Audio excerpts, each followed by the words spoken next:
Hey, everyone, and welcome to the Headliner Podcast. We're your hosts, Nicholas and Elissa, and we're here to keep you in the loop on all the things that you can do to promote your podcast. So, Elissa, what do you want to talk about today? Well, it's a new year, Nicholas. It is, in fact, a new year. I think, we should probably talk about how to start a podcast here in this new year. Okay. Yeah. Yeah. So kind of in my mind, you break podcasting up to like the three phases. So you've got the pre-recording phase early in the year. Then you've got the creating phase. So that's going to, encompass the actual, hey, I press record. Oh, I need to edit, need to do all the things. And then the post-record phase, which is my personal favorite phase, which is all of the things you need to do to help market and grow that show. Mm-hmm. So that's, you can kind of break it up into those three phases, starting out with the pre-recording phase. It's got a lot of planning, a lot of grunt work to do. So if you are like, you've had the thought, I want to do this podcast, should probably start getting a little bit more specific in it. So podcasting, we know, is all about finding your niche and really honing in on your ideal audience, what you want to talk about, and also who might be interested and who might listen, as that'll kind of dictate a lot of things that you do for your show.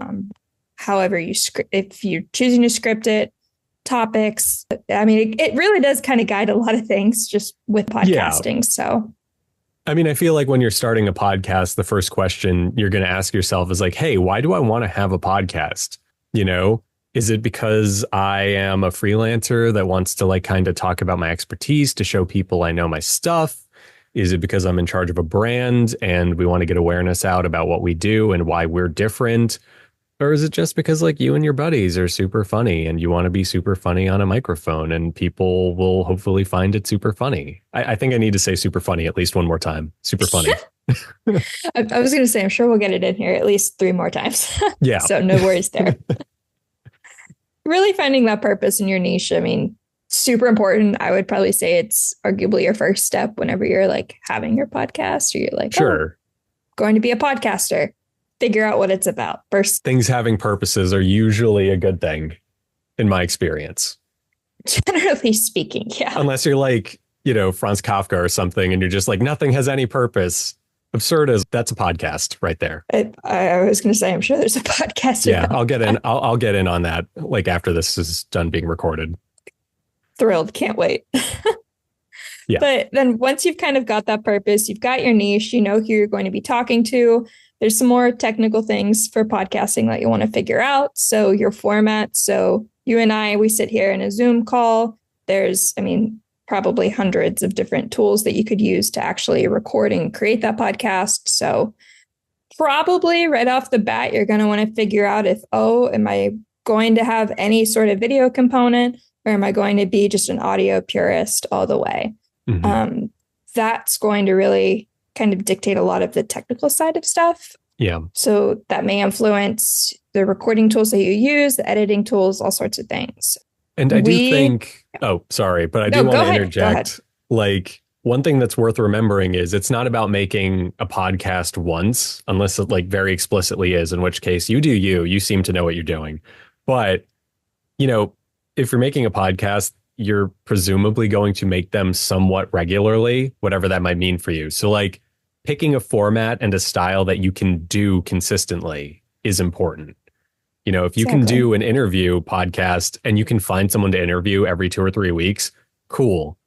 But maybe if you can't, just do a solo podcast with the occasional interview, etc.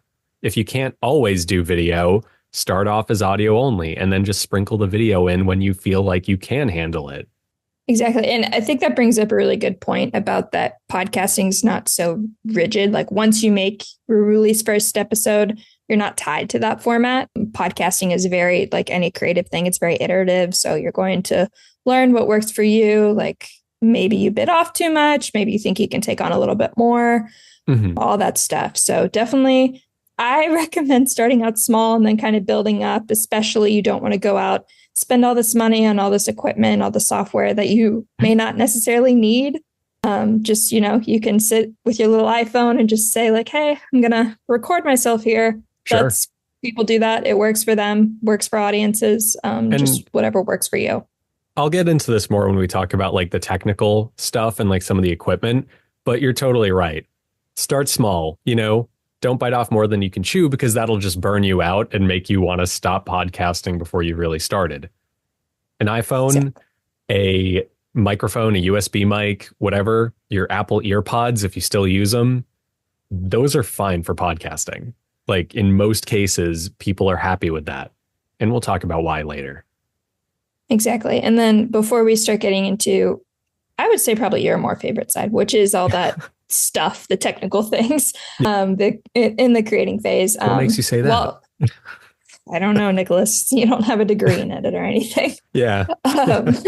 But while you're still in that pre-record phase, you've answered the question of what your podcast is going to be about, who you're talking to, how you're going to make your show. You also want to start thinking about some of those branding elements. So again, early on, having that in that pre-recording phase, it's really going to help you kind of plan and think about stuff that goes into your podcast. So maybe things that you say, but it also just make like the actual creating of your show and the whole post-production stuff a little bit easier.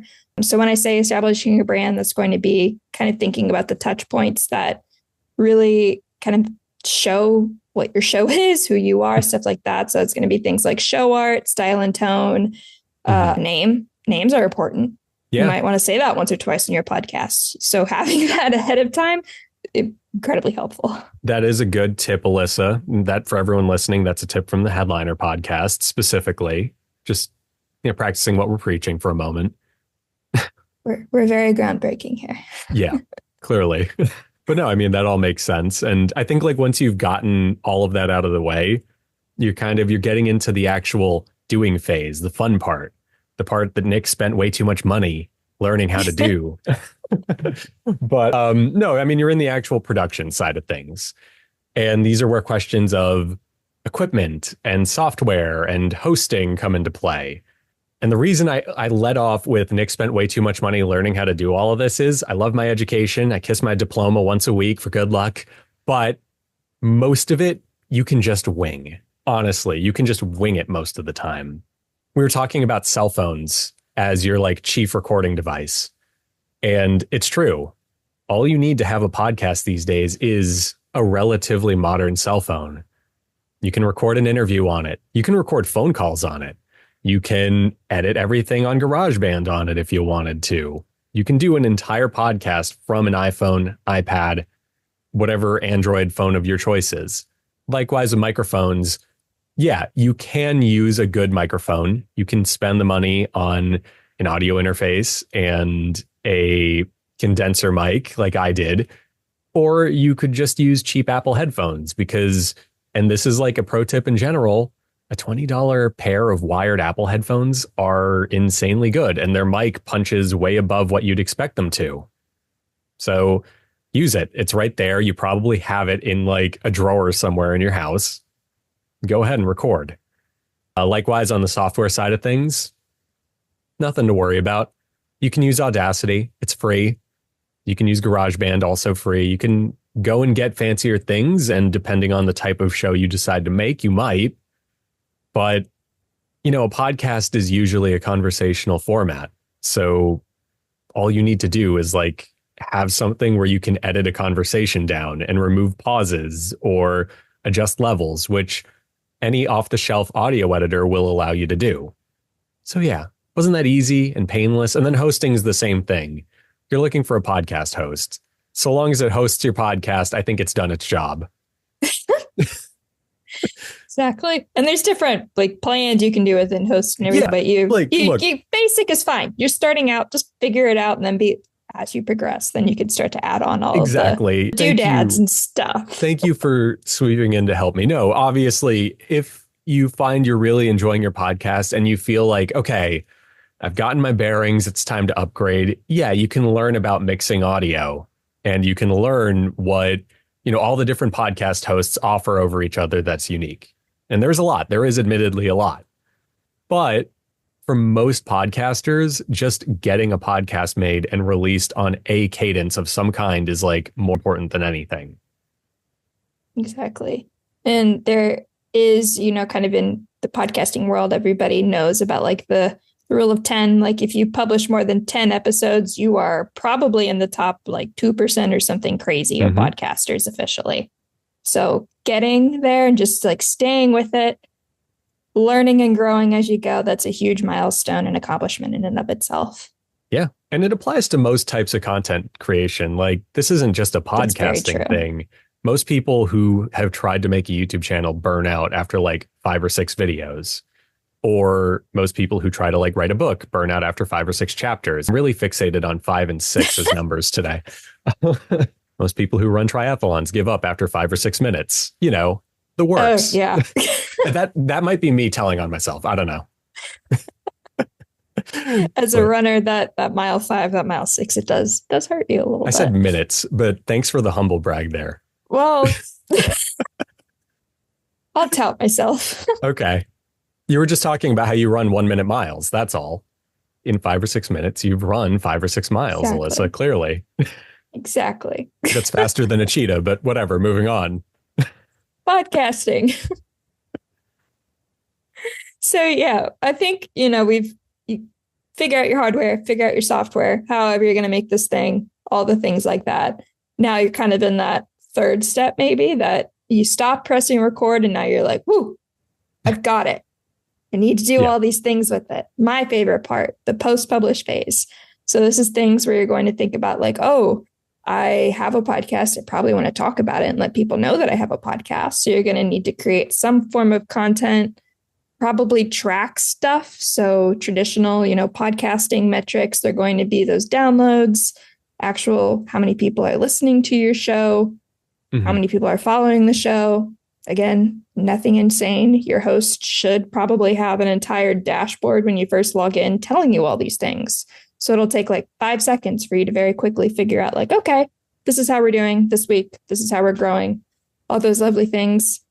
If they don't, you can get a little bit more platform specific. Spotify for creators, Apple Podcasts. If you're doing a YouTube podcast, YouTube Studio has all of this stuff really easy to find. Lots of Google it, lots of help articles to help you figure that out. And then you also want to create some sort of like a feedback loop and just kind of go from there.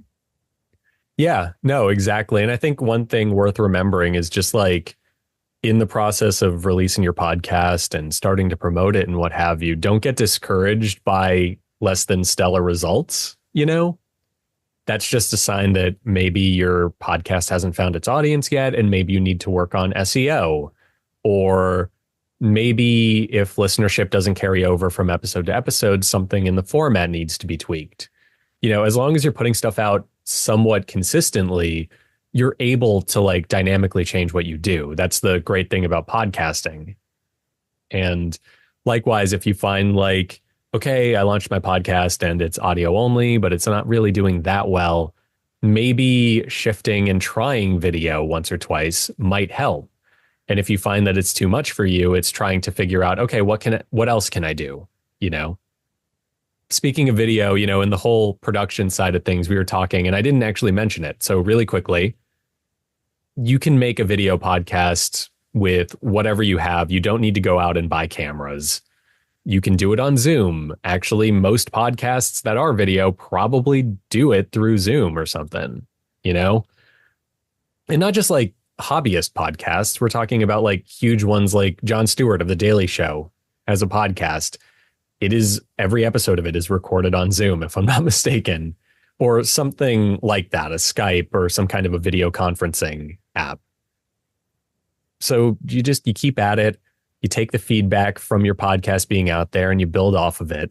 And don't worry about the equipment, because the equipment isn't important. What's important is just like making sure you're putting something out of value to people. Exactly.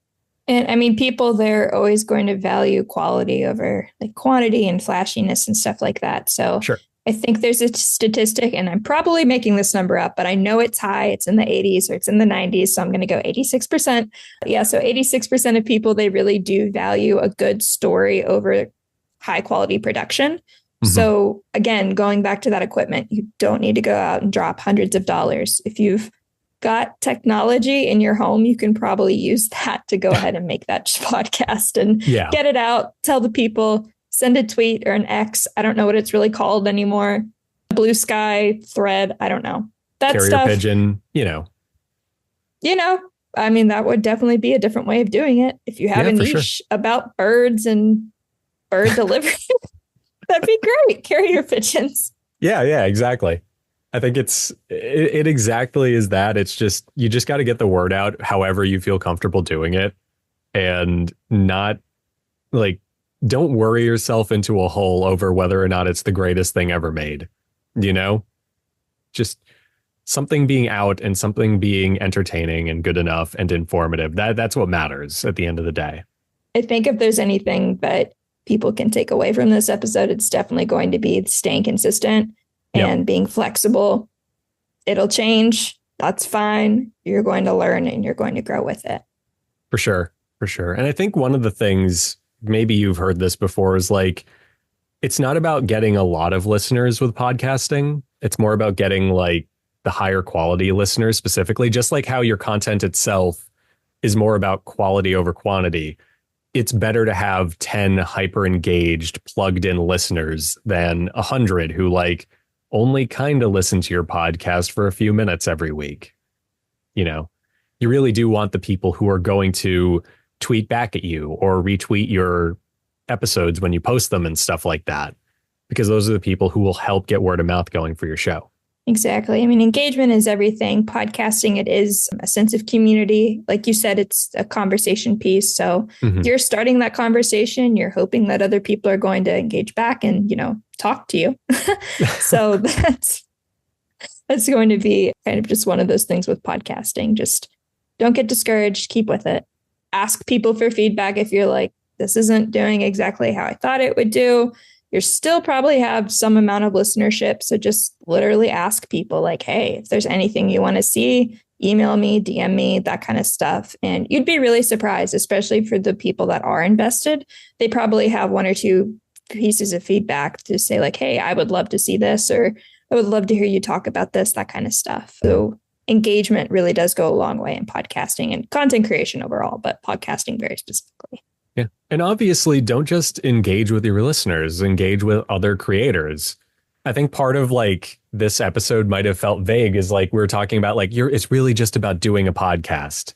And it is, because like you need to build the habit and get into it. But once you've built that habit, the next place you could and probably should go is to podcasting communities. Go to, our Discord, for example, not to plug us. We probably give tips on how you can promote your podcast there and stuff like that. Likewise, go on to like the podcasting subreddits for like tips on, hey, I've been recording my podcast for a couple of weeks with my phone. I'm looking for like an introductory laptop that can handle light recording and editing. The best part about podcasting, or one of the best parts, is the fact that the community is like super inviting, and there's like little to no pretension in it. So you can literally just be like, I don't know how to use computers, but I want to produce the next like This American Life or something. And people will be like, all right, word, dude, this is what you need. And this is how you do it. And you will need a computer, but you'll figure it out. YouTube's a wonderful thing. Yeah, YouTube's great too. You can just like look all of this stuff up. There are a lot of creators who like almost do like vlog series on their podcast. So it's like, today I upgraded my mic and this is me testing it. And you can just learn this stuff in a really approachable, fun way. You can listen to this podcast. Yeah, exactly. In between bouts of me just spewing absolute word salad, there's probably a helpful nugget there. For Melissa, let's be honest. Well, I am pretty funny. Was that the keyword that we said? Pretty funny earlier? Something like that. Pretty funny podcast. There we go. Pretty funny podcast with your pretty funny friends. Exactly. Well, Elissa, is there anything else like a burgeoning podcaster should know? I'm going to just harp on the being flexible and staying consistent point. That's going to kind of carry throughout the entire podcasting process. So within the actual pre-recording phase, the creating phase, and the post-recording phase, I mean, you're going to learn something as you go. Like, I know when I first started, I would be like, oh my gosh, this takes forever. And then it gets quicker over time. You learn things, or you like templatize as much as you can. Using AI tools has really personally helped me. So AI was definitely when I started doing this, AI was there, but now it's like there. So we use AI for everyone a lot. Who didn't catch the distinction, that was bolded and italicized. My hands flashed. Yeah. For those just listening, not watching, they were flashing.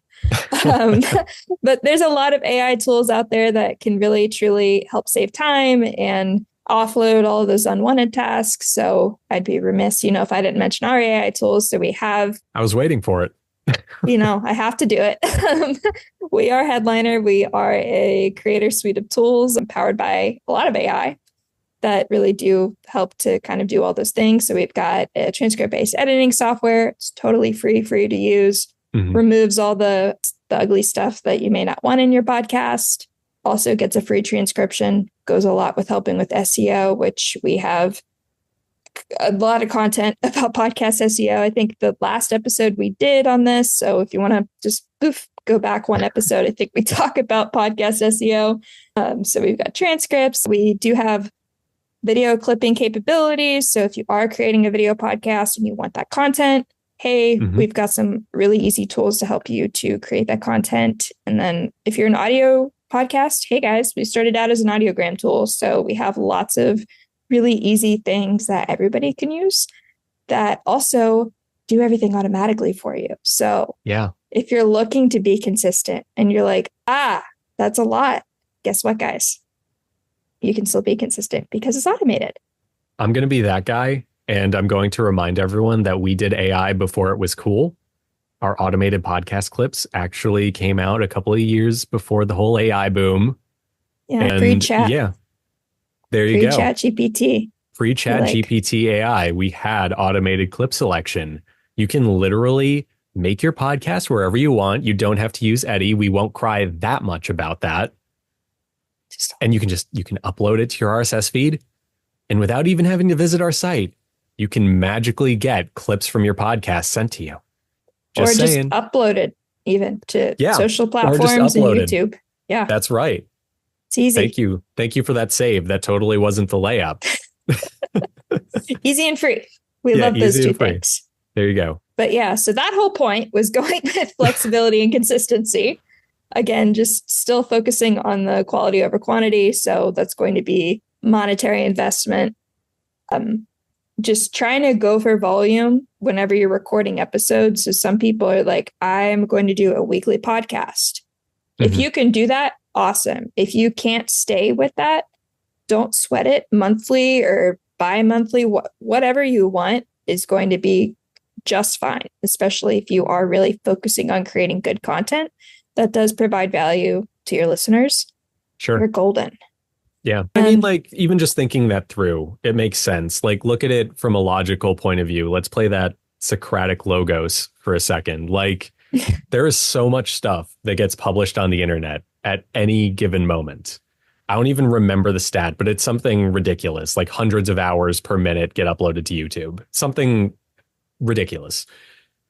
It's more important to put something out that you're proud of and happy with than something out every week for the arbitrary reason that you said you would do it every week, because that makes you stand out to whoever does watch or listen to your content. So, it helps you cut through the noise a little bit, literally, audio pun, because podcasts.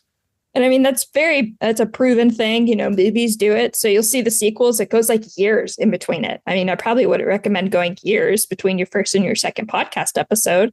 If that's you, you do you. But, if you have a following, if you have listeners that they're willing to wait, you can do stuff in between, post clips or whatever. Just quality over quantity, super important in podcasting. You don't have, exactly. You don't have to go radio silent between your episodes. You can react to stuff and you can, foster your community a little bit. If you have, what was the example you came up with? A bird watching podcast? I don't know. It was something with birds. There's a carrier pigeon.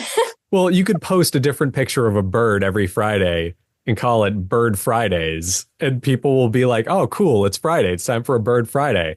But no, weird example aside, as long as you're constantly putting something out and you're engaging with your community, they will know when your podcast comes back. That's the point. You don't have to fall off the face of the earth for a year because you're recording your amazing podcast about swallows. Exactly.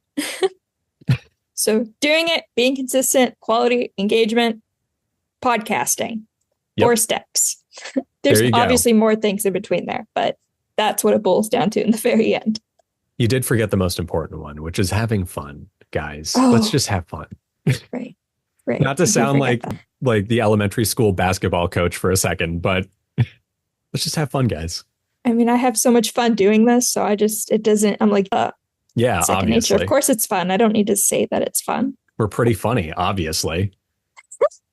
So, yeah. No, well, thank you, Elissa. This sounds like a really great primer for people who might have been thinking about getting into podcasting and just felt overwhelmed, because it is overwhelming. There is so much to talk about. And hopefully our kind of like surface level discussion of it just like took the edge off a little bit, made them go, oh yeah, I do have like this thing in my pocket with a better camera and microphone than like anyone in the world had 50 years ago.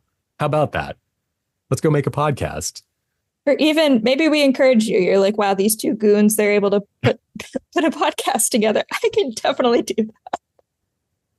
Yeah. So maybe we inspired you. Whichever way it goes, we did our job. Cool. Well, thanks again, Elissa. Hopefully everyone listening got something out of this, and we'll be back soon with more tips on podcasting and all the fun things podcasters could podcast with. Once more for effect, podcast. And yeah, bye.